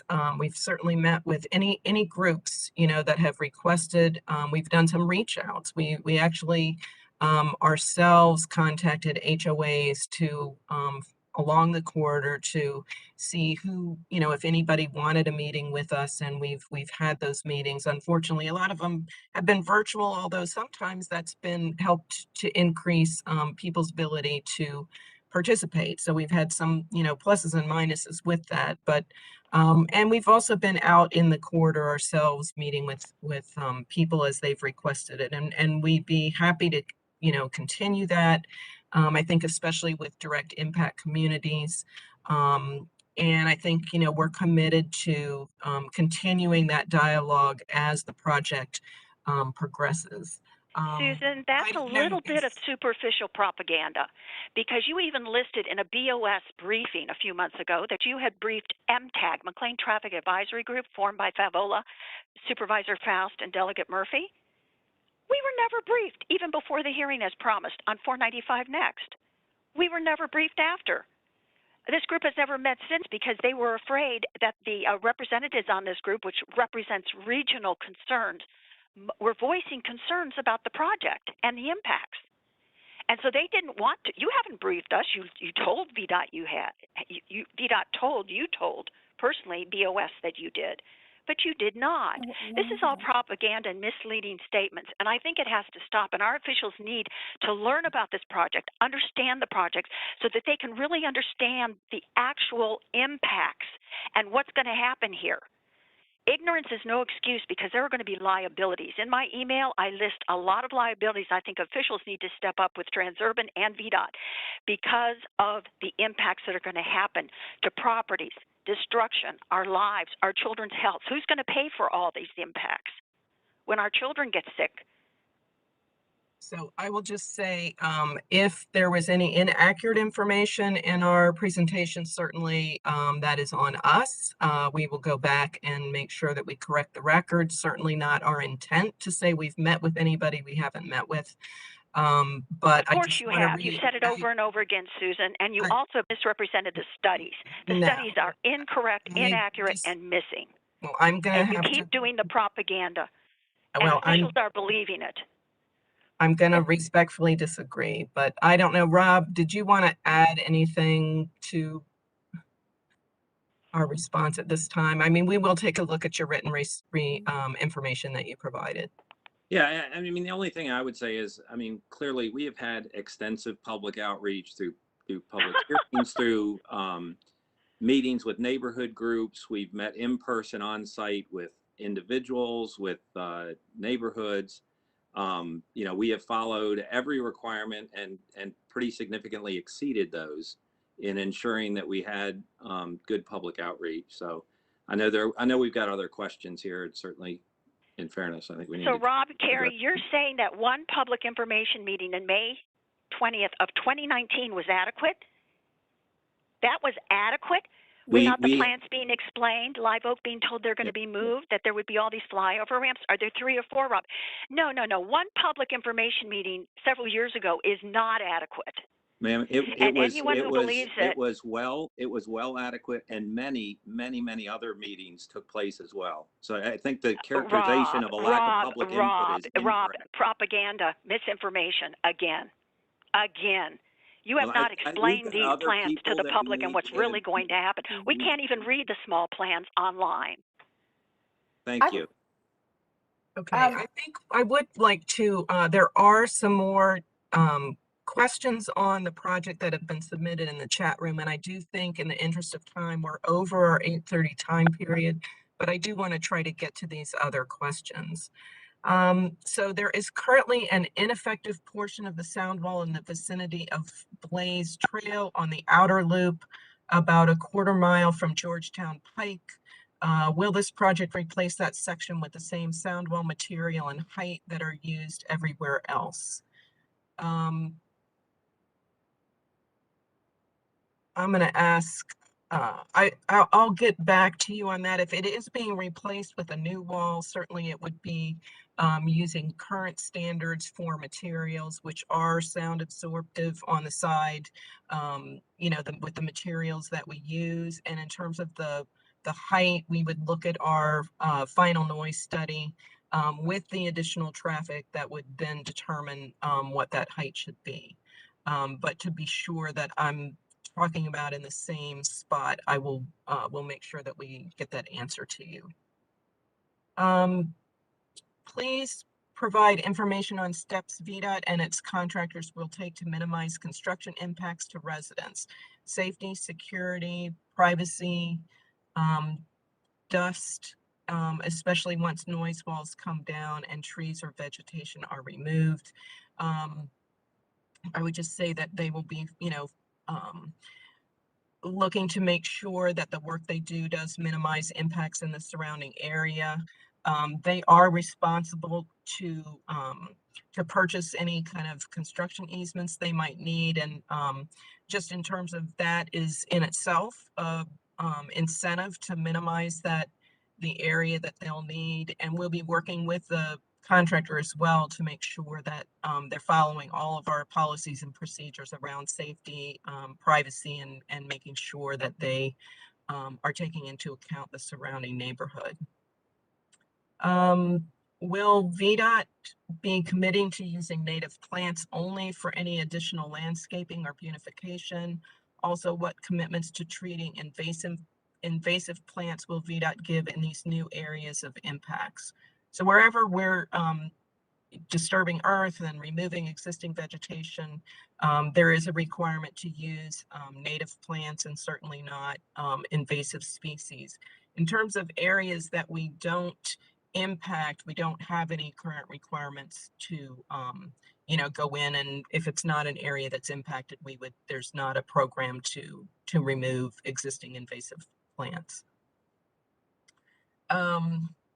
There is a question, why is Virginia putting in infrastructure to support people commuting from Maryland to DC through Virginia? Shouldn't Maryland first take steps to enhance the Clara Barton Parkway Canal Road before building hot lane bridges from Maryland to the GW Parkway?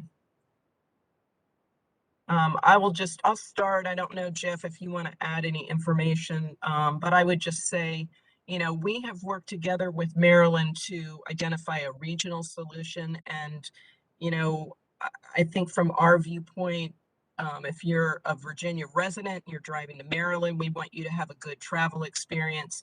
If you're a Maryland resident and you're driving to work in Virginia, that's important to Virginia too, that you have a good driving experience. And I think Maryland would say the same thing. So we see it as a regional system. And we're working together with our partners in Maryland to make sure that that's the case. But it seems like Maryland's putting in more and more NIMBY, rules. For example, River Road on the other side of the Potomac River, they've reduced their speed limits from like 45 to 25, making it so that really the only way to get from Rockville, Frederick to downtown DC is through Virginia via the GW Parkway and through the I-66 hot lanes, not through Wisconsin Avenue, not through Connecticut Avenue, not through River Road, not through anywhere else in Maryland.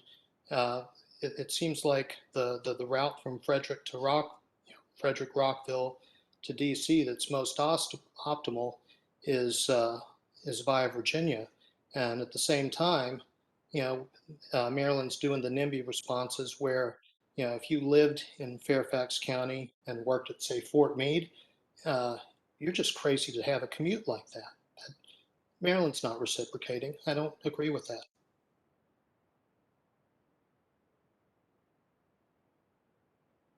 I'm not sure if Jeff is still on, but I would say that's a Maryland question. No, I mean, I would, state that I agree with what you said, Susan. We're looking at transportation as moving people in the region, irrespective of, where you live. We want to make sure people have the ability to get where they need to go, whether they're on one side of the Potomac or the other.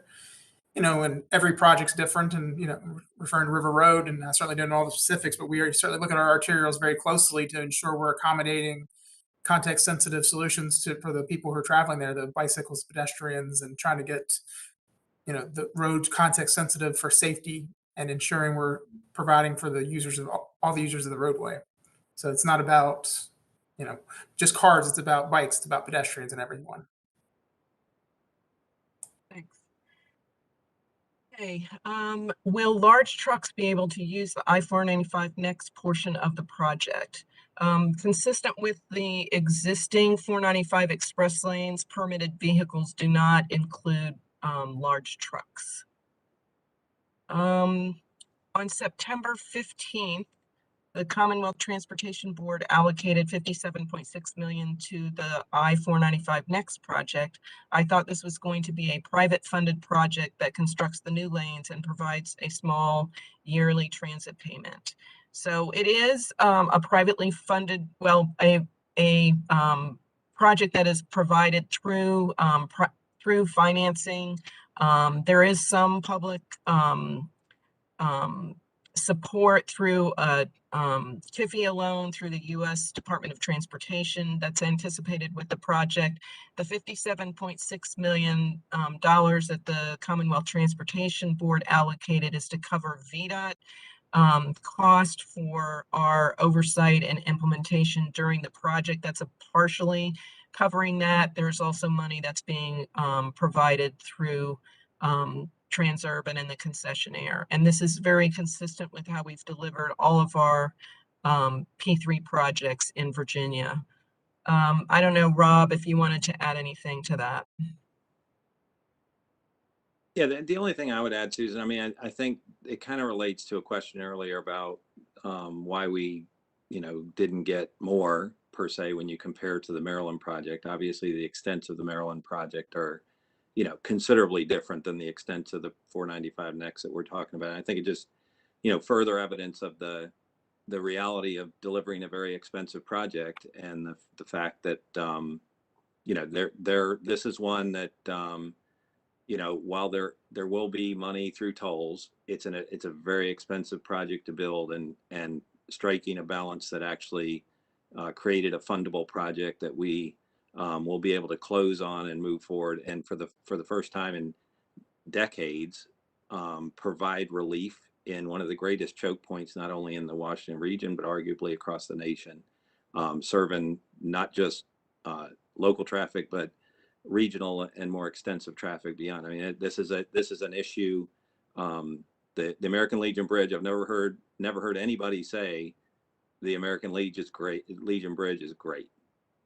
It's an issue. Everybody knows it's an issue, and this project is going to move forward and fix that. All right, thank you, Rob.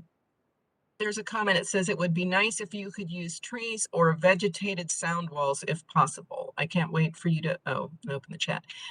So the chat is open. We generally for a stand of trees to actually provide noise mitigation, they have to be quite thick, several hundred feet, to be able to actually reduce, decibel levels. And so we just don't have that kind of space. In terms of vegetated sound walls, currently that is not a standard that we have available to us within Virginia. So we are using our standard concrete walls or lightweight paneled walls are the options that we're looking at in this corridor. This is another comment. Timberlee South does appreciate the efforts of our elected officials and VDOT to address key safety concerns regarding the multi-use path, including the crossing of Lewinsville Road and the consequences of de facto terminus of the path at Lewinsville and Timberlee. A significant concern remains Virginia's policy allowing electric-powered vehicles like e-bikes on this type of pathway. The difference in speeds among pedestrians, those walking dogs, those pushing strollers, and powered vehicles is significant. Class 3 bikes, as sold, can travel nearly 30 miles per hour and can readily be modified to actually travel faster than that with minor electrical modifications. This difference in travel speed creates real risk, especially when administration of the path is left with the state. And then I think it's repeated again. So I would just say, I know we've met with the Timberlee South community, particularly around the trail in that area. We are working with the design build team to see how we can meander that trail some to encourage reasonable speeds for any bikers in that area. There are a number of vertical curves in that area just because of the natural terrain, but we're continuing to work on that and to try to address some of these concerns. Here's another question. I don't see any hard dates have been provided by Maryland for their improvements to the Legion Bridge and the widening of the I-495 to I-270 corridor. The bridge alone is a massive engineering project which will take years. There are no plans to widen the Beltway from the north I-270 split off of I-495. The entire north side of the Beltway is a parking lot with no mitigation in sight. What is the need to increase the top of the funnel at the Dulles access road leading to the Legion Bridge at this time? Did the environmental assessment take the associated pollution with sharply increased idling traffic? I'll say the first part of the question, Jeff, if you could respond to, and then Abby, if maybe you could talk about the Dulles access road question after Jeff responds. Sure. I mean, our schedule for the American Legion Bridge is to be starting construction financial close by the end of 22, and having construction last about 5 years. So that is our schedule. We obviously do have some additional approvals that are needed to get there. We have the completion of the environmental process and approval of that final Section P3 agreement. So yeah, it will take. We expect to take 5 years to build the bridge, but we certainly have been working very diligently for years on that, and we're continuing. And we expect to meet our schedule here. As far as widening the Beltway north of 270 or the split, this project goes up to I-370. As far as the Beltway, there's no current planned improvements to the Beltway from 270 going east. As part of this project, we would be transitioning and tying back down into the existing condition between the 270 spurs, somewhere in the vicinity of west of Maryland 187, which is Old Georgetown Road. I mean, we do recognize, and we have said this, that we need improvements to the entire system. And if this preferred alternative for Phase 1 South is selected, we would be looking at, additional improvements to the system through additional environmental studies. So Avi, you can address the next part if you'd like. Yeah, so the Dollar Road, 267, is a major regional facility. It ties to I-495 and providing direct access from this major regional facility to the express lanes is going to help traffic operations in the region. We anticipate that with the construction of our express lanes, in conjunction with the additional improvements that Maryland is putting in with the new express lanes on the bridge, as well as extending the express lanes up to 270 and north of the Beltway and 270, there will be the ability to move more people allow them to make more reliable trips. And those additional drivers will be a combination of transit, carpool, and single occupant vehicles that are paying. And with this additional capacity, you will be seeing reduction in travel times and better operations on the Beltway from the Dulles Road all the way up to Maryland. Okay, thanks, Abby. Okay, and I think possibly the last question I'm seeing here in the chat, there was a repeat of that one, so I'm not going to redo that one. But then below that, the access ramps to the George Washington Memorial Parkway are not necessary. Any day you can see 10, 20, or 30 cars at most driving through the ramp. It was part of the project to claim independent utility and be a smoke screen to build. Will you provide traffic studies that prove this is traffic relief immediately before you destroy Northern Virginia? The problem is the bridge, not the George Washington Memorial Parkway. And I guess I would answer for the Virginia study. We believe our studies did show, our traffic studies did show the need for connections with the express lanes to and from the south. And that's what is being built with the 495 Next project. I know, you know, Maryland did similar studies to and from the north. Jeff, I don't know if you want to comment on that specifically. No, I'd agree. We've done our studies with the ramps to and from the north, and you know there are significant traffic volumes that use those ramps, and without those direct connections, all that traffic would be remaining in the general purpose lanes. Therefore, you would not be improving the general purpose lanes like we're attempting to. So it's really a critical connection to make the system work as a whole. All right, great. Thank you, Jeff. All right, with that, I mean, we are a little bit over our time. I appreciate everybody hanging in there with us with some of our technical difficulties and with going a little bit over. But I think it was a good dialogue, and I know we do have some follow-up work to do on our side with some of the questions that we received tonight. But I just want to thank our Maryland team, all of our elected officials, Fairfax County staff, all for participating with us tonight. And Michelle, did you want to close us out? Sure. Thank you, Susan. And thank you again to everyone who joined us tonight and participated. As a reminder, you can always reach our project team two ways. You can go to our website at 495northernextension.org and then to sign up for updates and also get information. And you can also send us an email to 495northernextension@vdot.virginia spelled out.gov. If for some reason you didn't, or you have an additional question after tonight, or you want to get a hold of us, or you have a specific request, please send us an email to that address.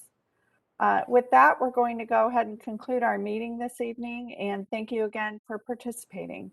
Have a good evening. Thank you.